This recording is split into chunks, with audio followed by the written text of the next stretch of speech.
You've always been the quiet one, Berth. Let's keep it that way.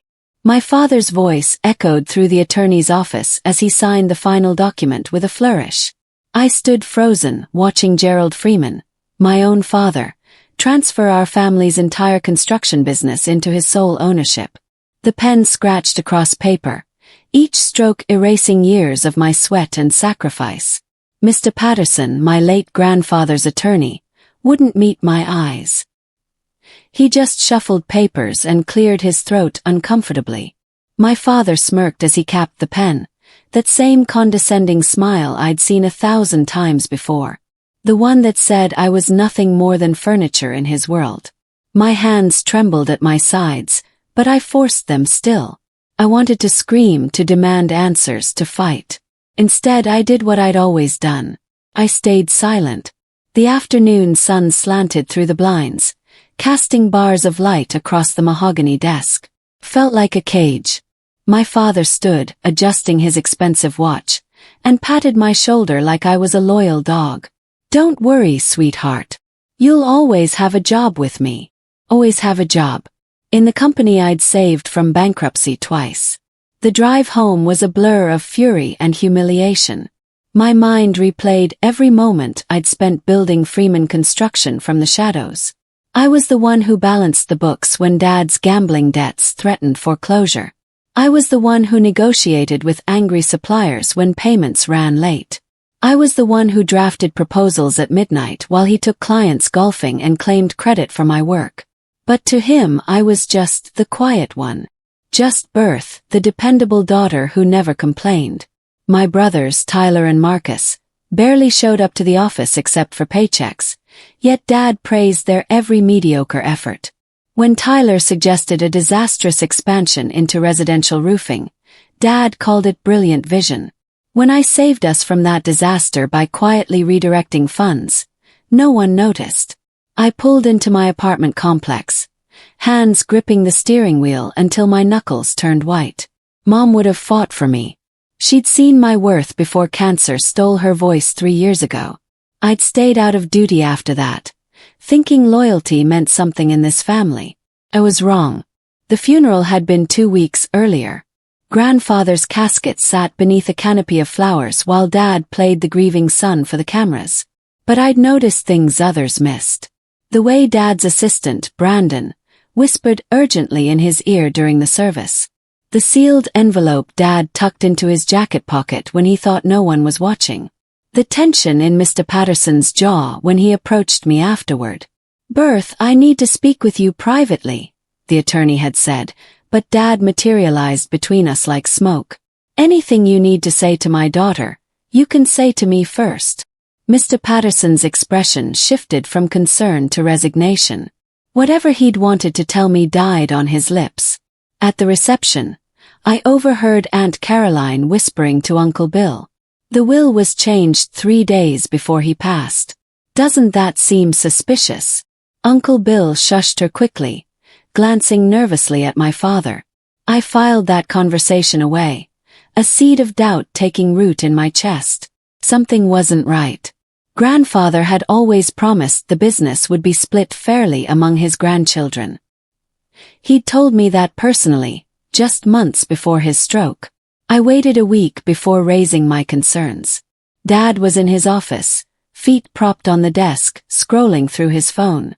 "Dad, about grandfather's will." "Not now, Berth. I'm busy." He didn't even look up. I pressed forward, my voice steady despite my racing heart. "The signature on the amended documents looks different from his usual writing. I just think we should verify." His feet hit the floor with a thunderous crack. "Verify? You're questioning my integrity." His face flushed red, veins bulging in his neck. "Your grandfather trusted me to handle his affairs. But you, in your grief, want to accuse me of what exactly?" "I'm not accusing anyone. I just want to make sure. This is exactly why women get emotional in business." He stood towering over me. "You're upset about losing Grandpa, and you're looking for someone to blame. It's disrespectful." My brothers appeared in the doorway, summoned by his raised voice. "What's going on?" Tyler asked. Your sister is making wild accusations about forged documents. Dad's voice dripped with disappointment. Maybe she needs some time off. Marcus nodded along like a puppet. Yeah, Berth. You've been stressed. Alone in the bathroom afterward, I photographed the suspicious signature with my phone. The loops were wrong, the pressure inconsistent. But I had no proof yet. Just instinct. The storm hit on a Tuesday evening in late September. Rain hammered against the office windows as I worked through a mountain of unpaid invoices. The phone rang constantly. Suppliers demanding payment, subcontractors threatening to walk off jobs. I juggled spreadsheets and excuses, my head pounding with each new crisis. Freeman Construction, this is Berth. Where's my payment? The voice belonged to Dale Harrison, our biggest concrete supplier. We agreed on net 30 terms 2 months ago. I've got my own bills to pay. I pulled up his account, my stomach sinking. Mr. Harrison, I'll need to look into. Look into? I'm done looking. Either I get a check by Friday, or I'm pulling my crew from the Riverside project. The line went dead. I found the problem quickly. Dad had diverted $50,000 from operational accounts last month. The memo read, Personal, Lake House deposit. Before I could process this, the office door slammed open. Dad stormed in, rain-soaked and furious, trailed by 3 employees from the warehouse. Everyone gather round. His voice boomed through the office. I want witnesses to this incompetence. My heart stopped. He pointed at me, his fingers shaking with manufactured rage. Berth here has failed to process critical payments. She's jeopardized our largest project because she can't handle basic accounting. Heat flooded my face.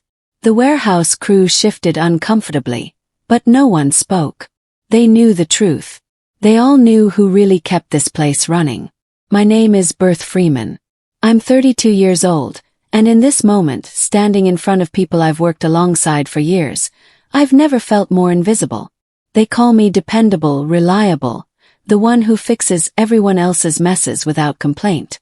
I'm the woman who works weekends and answers midnight calls from panicked contractors. I'm the reason Freeman Construction hasn't collapsed under the weight of my father's reckless decisions. But to him, I'm just the quiet daughter who should be grateful for whatever scraps of recognition he throws my way. Tears burned behind my eyes, but I refused to let them fall. Dad continued his performance, listing failures that were actually his own mistakes, rewriting history with every word. My co-workers looked away, embarrassed for me but too afraid of him to intervene. Something inside me cracked then, like ice breaking under pressure. I looked down at the books I'd balanced, the invoices I'd sorted, the chaos I'd contained for years. I was building a kingdom that would never be mine. Thunder cracked outside, shaking the windows. Dad finished his tirade and stormed toward his office, satisfied with his public humiliation of me. I stood there, surrounded by people who knew the truth but were too afraid to speak it. And in that moment I made a decision. I was done being invisible. Done being the quiet one. Done letting him steal credit for my work while treating me like I was worthless. That night, as rain pounded against my car in the parking lot, I whispered to the darkness. Not anymore. I came in early the next morning before anyone else arrived. My hands were steady as I packed my desk. Family photos, the coffee mug Mom gave me, the awards Dad never acknowledged. I left my office key on his desk with a single sticky note. You won't hear from me for a while. No explanation. No angry letter. No confrontation. Just silence. When Dad discovered my departure 2 hours later, he called my cell phone 14 times. I let every call go to voicemail. His messages evolved from confused to angry to dismissive. Fine, Berth. Take your little tantrum break. Come crawling back when you're ready to act like an adult. He didn't understand yet. This wasn't a tantrum.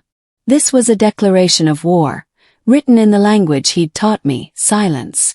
For years, he'd used my quiet nature as a weapon against me, proof that I lacked the aggression needed for business.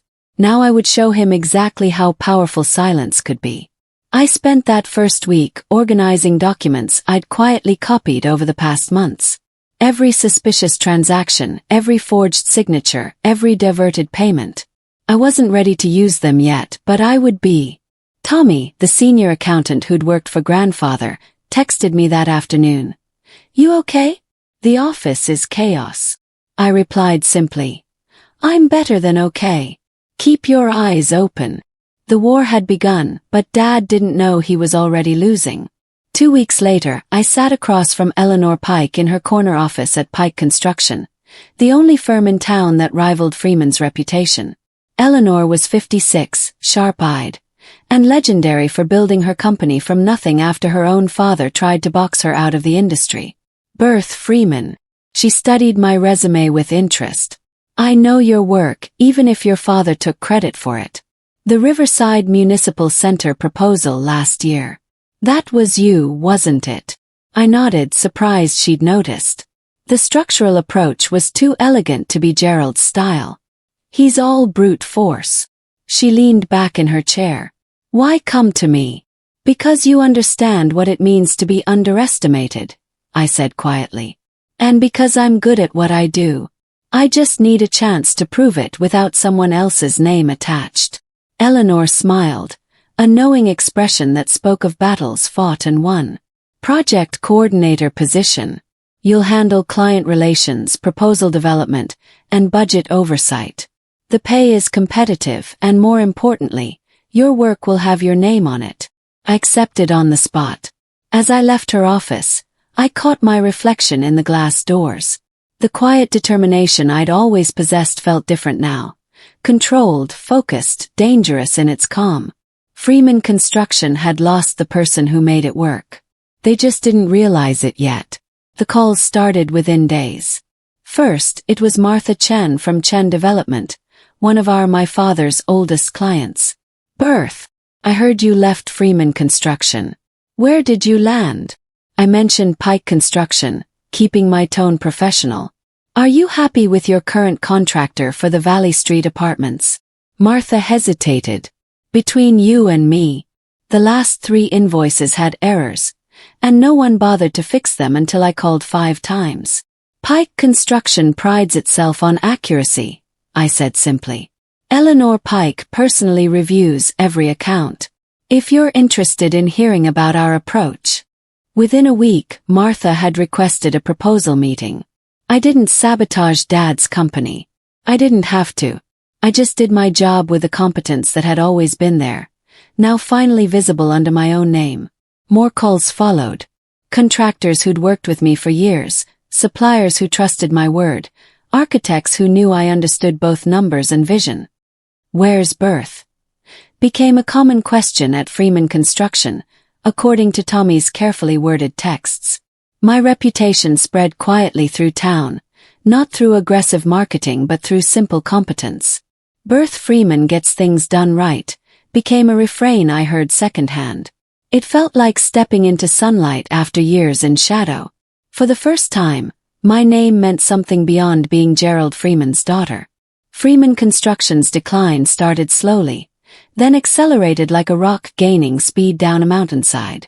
The first project to fail was the Riverside development. Without me there to catch the planning errors, they submitted a bid that violated 3 zoning codes. The contract went to Pike Construction instead. I heard about it from Tommy during a quiet coffee shop meeting. "Your dad blamed the planning department, said they changed requirements," Tommy said, stirring his coffee nervously. "But I saw the original documents. The requirements never changed. He just didn't read them carefully. And the Hillcrest renovation, yes, delayed 2 months because no one realized we needed historical preservation permits. The client is threatening to sue." Tommy looked exhausted. "It's falling apart, Berth. Your brothers try to help, but they don't actually know how anything works. Tyler approved 3 purchase orders last week that we can't afford." I felt a flicker of something. Not quite satisfaction, not quite pity. "How's Dad handling it?" "He's blaming bad luck, the economy, unfair competition." Tommy met my eyes. He still hasn't figured out that you were the glue holding everything together. As I left the coffee shop, I thought about all those years of being invisible, of watching him take credit for my work. Now he was learning exactly how much that invisible work had been worth. The throne he'd built on my shoulders was beginning to shake. Tommy's next message came at midnight on a Friday. He's doing it again. Manipulating invoices to cover personal expenses. This time it's worse. We met in the parking lot of a grocery store on Saturday morning. Tommy handed me a flash drive, his hands shaking slightly. "Why are you showing me this?" I asked, though I already knew. "Because your grandfather trusted you with this company, and your father stole it." Tommy's jaw tightened. "I've watched him bully you for years, take credit for your ideas, treat you like you were worthless. I kept quiet because I needed my job. But I'm retiring next year anyway, and I can't watch him destroy what your grandfather built." The files were devastating. Dad had been diverting funds for 3 years, disguising personal purchases as business expenses. The lake house, the boat, his mistress's apartment, all paid for with company money. "Keep documenting everything," I told Tommy. "Keep it legal, keep it organized, and when the time comes, be ready to testify to what you've seen." "What are you planning?" he asked. "I'm planning to let him bury himself," I said. Quietly. "All I have to do is wait." The pieces were falling into place, not because I was manipulating them but because the truth has a way of surfacing eventually. Dad had spent years building a house of cards on a foundation of lies and stolen credit. I wasn't knocking it down. I was simply stepping out of the way and letting gravity do its work. The audit rumors started circulating in early November. The state had announced random compliance checks for construction firms receiving government contracts, sparked by corruption scandals in the capital. At Pike Construction, Eleanor called a meeting to review our documentation. "We're clean," she assured the staff. "Every invoice accounted for, every permit filed, every safety protocol documented. If they audit us, we'll pass easily." I thought about Freeman Construction's books, about the diverted funds and falsified expenses. Dad had won several small government contracts over the years. School renovations, roadwork, a fire station expansion. If auditors looked closely at those projects, they'd find problems. I didn't tip off the authorities. I didn't have to. The state's selection process was genuinely random, and Freeman Construction's luck had always been terrible when I wasn't there to fix it. I focused on my own work instead, helping Pike Construction prepare a proposal for a massive government housing project. The bid required detailed financial disclosures, proof of ethical practices, and references from past clients. Our proposal was flawless, a testament to what could be built with integrity instead of shortcuts. As I reviewed the final draft, Eleanor stopped by my desk. "This is exceptional work, Berth. Your analysis of cost projections alone probably saved us from underbidding." He paused. "Your father taught you the business, didn't he?" "No," I said quietly. "My grandfather did. My father just took credit for the lessons." Eleanor nodded, understanding passing between us without more words needed. Eleanor found me working late one evening in mid-November. She'd brought coffee and settled into the chair across from my desk. "You carry weight that isn't yours," she observed. "Want to talk about it?" Something about her directness made me open up. I told her about Dad's betrayal, about the forged documents and stolen inheritance, about years of being invisible in my own family's business. Eleanor listened without interrupting, her expression growing harder with each revelation. "My father did something similar," she said when I finished. "Told me construction was man's work, that I should marry well and leave business to my brothers. So I learned every trade myself, took out loans he said I'd never repay, and built this company from dirt and spite." She leaned forward. "You know what I learned? Revenge is exhausting. But building something better, that's sustainable fuel." "I'm not looking for revenge," I said, though even I wasn't sure if that was true. "Aren't you?" Eleanor's smile was knowing. "You left your father's company and joined his competitor. You're taking his clients and doing better work. That's not revenge. That's evolution. You're becoming what he could never be. Legitimate. Her words settled over me like a mantle. Then what do I do? Build something he can't take credit for, Eleanor said simply. Build something so undeniably yours that even he can't rewrite the story. That became my mission, spoken aloud for the first time. Not destruction but creation. Not revenge but reconstruction. The announcement came in December. The state was accepting bids for a 200-unit affordable housing development, the largest government contract our county had seen in 20 years. The project would transform the derelict Riverside industrial zone into family housing. Dad saw it as his salvation. According to Tommy, he'd spent 3 days crowing about how this contract would put Freeman Construction back on top where it belongs. Pike Construction bid as well. I led the proposal team, working 16-hour days to craft a comprehensive plan that addressed not just construction logistics but community impact, environmental sustainability, and long-term maintenance. I signed the final submission as B. Freeman, project coordinator. The anonymity was intentional. If the selection committee knew I was Gerald Freeman's daughter, they might assume conflict of interest. But if they just saw B. Freeman, they'd judge the work on its merits. Dad submitted his proposal on the deadline's final day, rushed and full of the corner cutting that had always been his style. Tommy sent me photos of pages with obvious errors, miscalculated material costs, unrealistic timelines, vague safety protocols. He didn't even proofread it, Tommy's text read. He's so confident he'll win based on the Freeman name. The irony was perfect. Dad had spent decades building the Freeman reputation on my uncredited work. Now 2 Freeman names competed against each other, and he had no idea. The selection committee would announce their decision in January. All I had to do was wait and let the work speak for itself.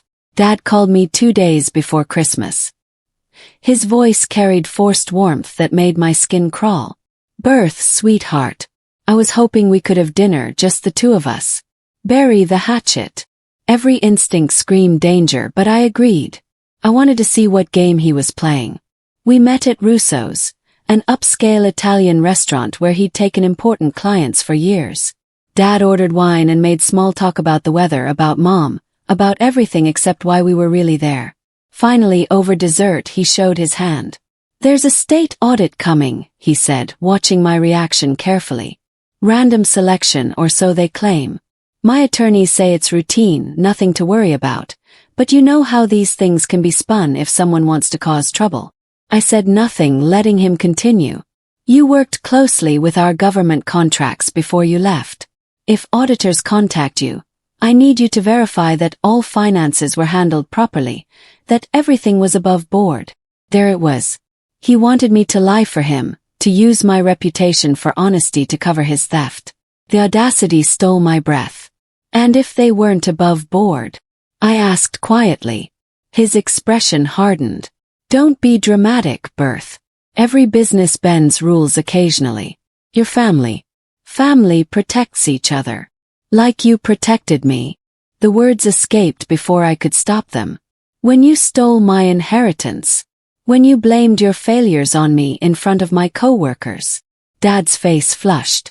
Other diners glanced our way as his voice rose. "I gave you everything. A job, a salary, opportunities most women would kill for. And this is the thanks I get."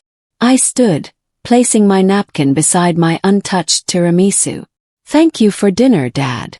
His hand shot out, gripping my wrist. "You owe me, Berth. After everything I've done for you." I pulled free and walked out, my heart pounding but my steps steady. Behind me, I heard him call my name. His voice carrying a note of genuine panic I'd never heard before. This time, my silence wasn't obedience. It was a choice. And it hurt him more than any words could have. The audit hit Freeman Construction on January 3rd. Tommy texted me the news. "They're here. 3 auditors, boxes of files, everything." Over the next week, he sent updates in careful, coded language. The auditors found discrepancies immediately. personal expenses disguised as business costs, missing documentation for material purchases, safety violations that had been hidden through falsified inspection reports. Dad tried to blame Tommy, claiming the accountant had made unauthorized changes. But Tommy, quiet Tommy who'd kept meticulous records for 30 years, calmly presented organized evidence of every transaction he'd questioned, every warning he'd given, every time Dad had overruled him. "It's like watching a house collapse in slow motion," Tommy reported. "Your dad's lawyers can't explain away the evidence. The numbers don't lie. Banks froze accounts pending investigation. Insurance providers sent cancellation notices.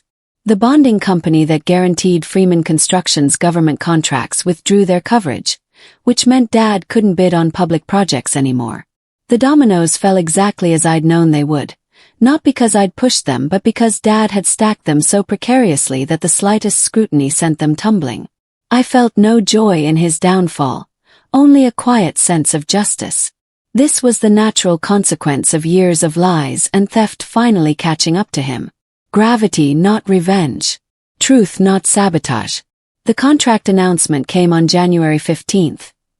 Eleanor gathered the Pike construction team in the main conference room, her expression carefully neutral. "The State Housing Authority has made their decision on the Riverside Development Project." She paused, building tension, then broke into a genuine smile. "They chose us. Congratulations, everyone. This is the largest contract in company history."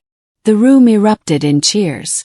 Someone popped a bottle of champagne that had been optimistically chilling.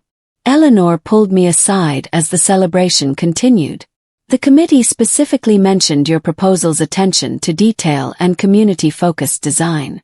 This win is yours, Berth." My phone rang minutes later. Dad's name flashed on the screen. I stepped into an empty office and answered. "Congratulations," he said, his voice tight with barely controlled rage. "Or should I say, how dare you?" "I'm sorry." I kept my tone professionally confused. "You knew I was bidding on that project. You deliberately sabotaged me by working for Pike." His voice rose with each word. "You betrayed your own family." "I submitted a better proposal," I said calmly. "The committee judged on merit, not family politics. I needed that contract, Berth. Do you understand what you've done?" The desperation in his voice was naked now. "Freeman Construction is finished without it." "Then maybe," I said softly, "you should have valued the person who kept your company running all those years." I hung up before he could respond. Through the office window, I could see my new colleagues celebrating, could hear Eleanor already talking about project timelines and hiring needs. I'd done my job right, using skills my grandfather taught me and experience I'd earned through years of invisible labor. That was all. The rest was just truth revealing itself. Freeman Construction's collapse accelerated through late January. Subcontractors pulled out, citing unpaid invoices and broken promises. The bank called in a business loan that Dad had personally guaranteed, threatening foreclosure on his house. Suppliers who'd extended credit for years demanded cash on delivery or refused to work with him entirely. Meanwhile, Pike Construction flourished.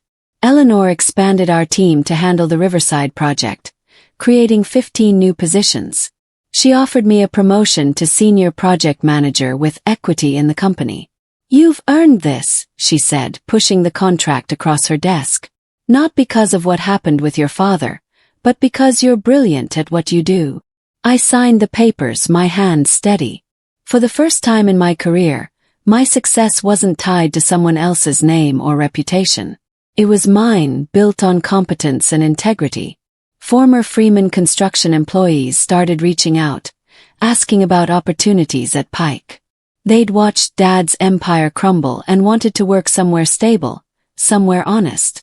I helped Eleanor screen applicants, recommending the skilled workers I'd known for years and quietly steering her away from the few who'd participated in Dad's corner-cutting culture.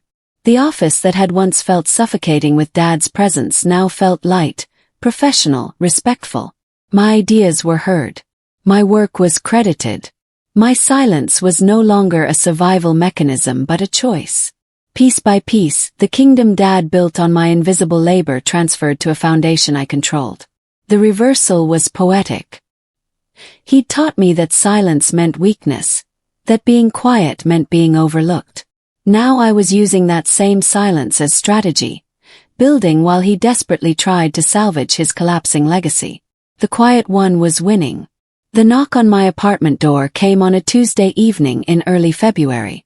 I looked through the peephole and saw Dad standing in the hallway, shoulders slumped, eyes red-rimmed. Against my better judgment, I opened the door. "Berth." His voice cracked. "I need to talk to you." I let him in, watching as he took in my modest but comfortable apartment, the opposite of the mansion he was about to lose to the bank. He sat heavily on my couch, looking older than I'd ever seen him. "I was wrong about you," he said, meeting my eyes. "I was wrong about so many things.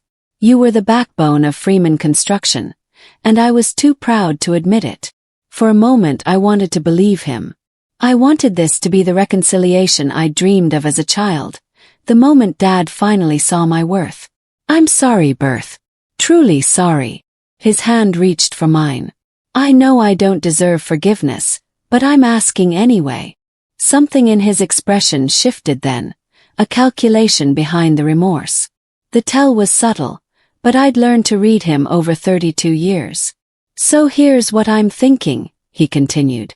"You help me restructure Freeman Construction, bring your expertise back, and we'll make it a true partnership this time.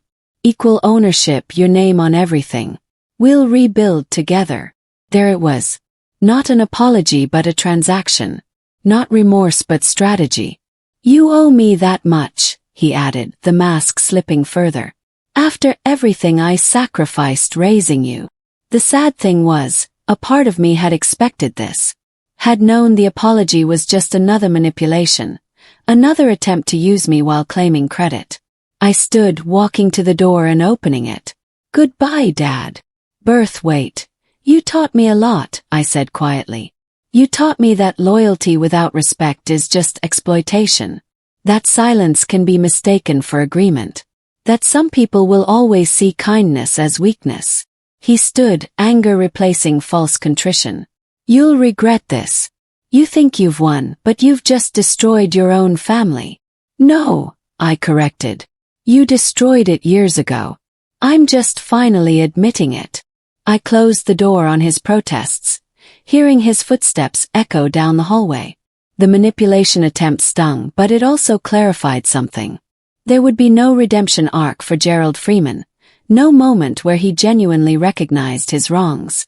And I could finally stop waiting for it. By March, the employee exodus from Freeman Construction became an avalanche. Marcus, the warehouse supervisor who'd never defended me, called asking about positions at Pike. "I can't work for Dad anymore," he admitted. "He's impossible," blaming everyone else, changing stories to avoid responsibility. "Is it true you're hiring?" I forwarded his inquiry to Eleanor, who interviewed him herself. "Your brother seems decent enough," she told me afterward. "Honest about his limitations, willing to learn. Nothing like your father." Tyler called next, voice tight with frustration. "Dad's lost it, Berth. He screams at clients, threatens lawsuits against anyone who leaves. The office is toxic. I need out." I felt no satisfaction in their desperation, only a tired recognition that Dad had alienated everyone who'd ever supported him. They'd chosen his side during the inheritance fight, but now they were learning what I'd known for years. Loyalty to Gerald Freeman was a one-way street. Within weeks, Pike Construction had absorbed most of Freeman's skilled workforce. Electricians, plumbers, project managers, even the receptionist who'd been there for 15 years. They came because Pike offered stability, fair wages, and a work environment that didn't require constant crisis management. Dad's offices stood nearly empty now, just him and a handful of desperate workers who had nowhere else to go. His kingdom, built on stolen credit and manipulated finances, had crumbled to dust. And he was finally, completely alone with the consequences of his choices. Tommy called me in late March, his voice shaking. "I need to give you something." Can we meet? We arranged to meet at a park across town. Tommy arrived carrying a worn leather briefcase that I recognized immediately. Grandfather's, the one he'd used for 50 years.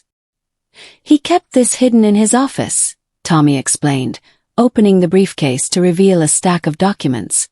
Your father found it after the funeral and told me to destroy it. I couldn't. The top document was a letter, dated 3 weeks before grandfather's death, written in his distinctive angular script. My hands trembled as I read. To my beloved granddaughter Berth, if you're reading this, something has happened to the instructions I left with my attorney. Your father has always been ambitious, but I fear he may attempt to alter my intentions. The truth is simple. Freeman Construction should be divided equally among my grandchildren, with you taking the lead as CEO. You have the mind, the integrity, and the heart your father lacks. I've attached documentation of your contributions to the company, proof of every project you managed, every crisis you solved. Don't let anyone erase what you've built. Your grandfather. Attached were project files spanning 10 years, each noting my role in meticulous detail. Grandfather had been documenting my work all along, creating a paper trail that Dad couldn't erase. There were also copies of the original will, showing the equal division grandfather intended. Dad hadn't just stolen money. He'd stolen my identity as the rightful successor to everything grandfather built. Tears fell, landing on the yellowed pages, but they weren't tears of sadness. They were tears of validation, of final, undeniable proof that I hadn't been invisible. Grandfather had seen me. He'd known my worth even when everyone else looked through me. Thank you, I whispered to Tommy. Thank you for keeping this safe. Your grandfather was a good man, Tommy replied. Your father is not. It's that simple. The local newspaper ran the story in early April. Pike Construction Transforms Riverside District, read the headline, accompanied by photos of the groundbreaking ceremony. The article detailed our comprehensive approach to affordable housing, highlighting innovative design elements and community partnerships. Then came the paragraph that changed everything. Senior Project Manager Berth Freeman, daughter of Gerald Freeman of the now-defunct Freeman Construction, led the proposal team. Ms. Freeman's ethical approach and attention to detail impressed the selection committee, officials said. We were looking for a company that prioritized community over profit, stated Housing Authority Director Michelle Torres. Pike Construction, under Ms. Freeman's leadership, exemplified those values. The reporter hadn't mentioned revenge or family drama. She'd simply reported facts, my work, my leadership, my integrity. But the implications were clear to anyone who'd followed Freeman Construction's collapse. The article went viral locally, shared across social media with comments ranging from supportive to gleeful. Karma for Gerald Freeman trended on the county's Facebook groups. Former clients posted their own stories of working with me versus working with Dad. Berth always returned calls within hours. She caught errors in bids that saved us thousands. She was the real talent. The public crowned me their quiet hero without me seeking the title, without me speaking against Dad publicly. I'd simply done good work, and the truth had told its own story.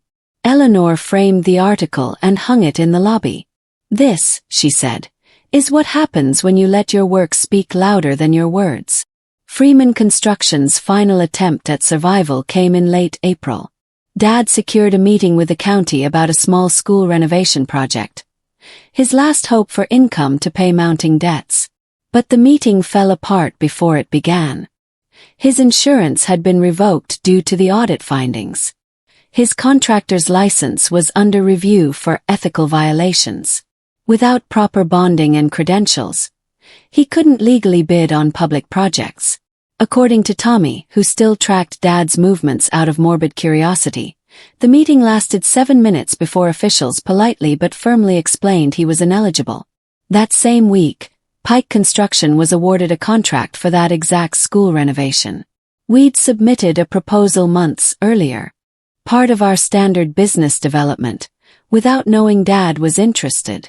The irony wasn't lost on anyone. Eleanor assigned me as project lead, recognizing my experience with educational facilities. As I reviewed the scope of work, I thought about all the years I'd managed similar projects for Dad, watching him take credit while I worked in shadows. This time, my name would be on every document, every communication, every success. The contract wasn't large, maybe $250,000, but it represented something larger. It was the final transfer of legitimacy from Freeman Construction to Pike, from stolen credit to earned recognition. Dad had tried for one last grasp at relevance, and the universe had handed that opportunity to me instead. Poetic justice, written in contracts and construction schedules. He came to Pike Construction on a Thursday morning in May, bursting past our receptionist and demanding to see me. Security called my office, asking if I wanted him removed. "Let him come up," I said, surprising myself with my calm.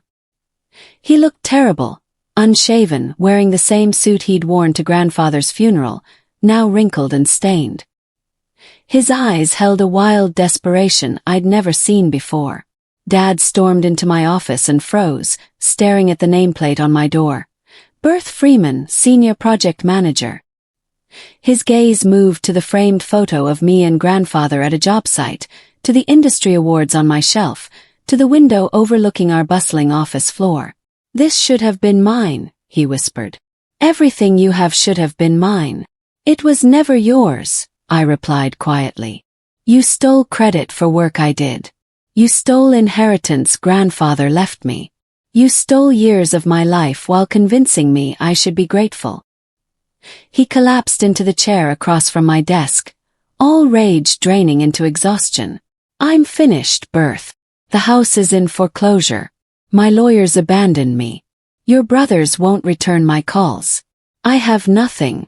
"Then you know how I felt," I said, "sitting in Mr. Patterson's office, watching you sign away my future." His eyes met mine, searching for softness, for the daughter who'd always forgiven him before. "I can't give you your job back," I continued.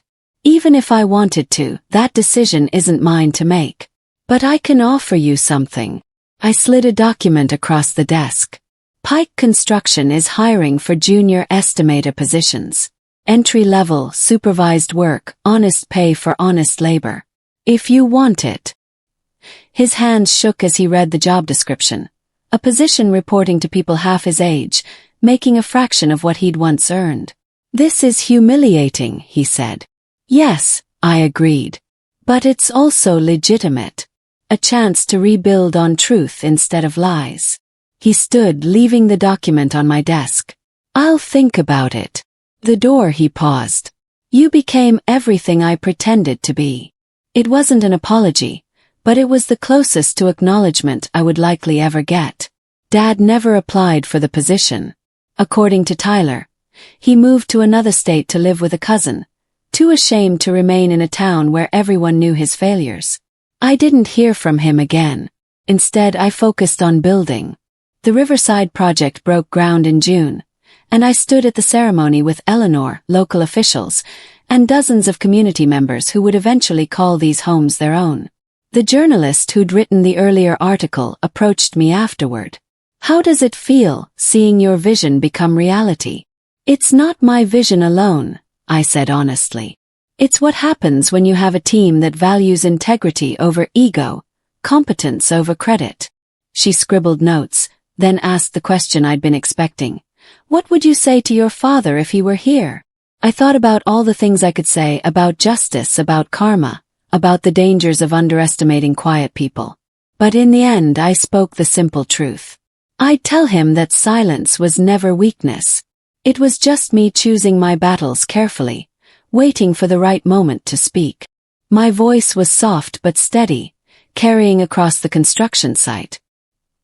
He taught me that lesson, though not in the way he intended. And I'd thank him for that, because it made me stronger than he ever was.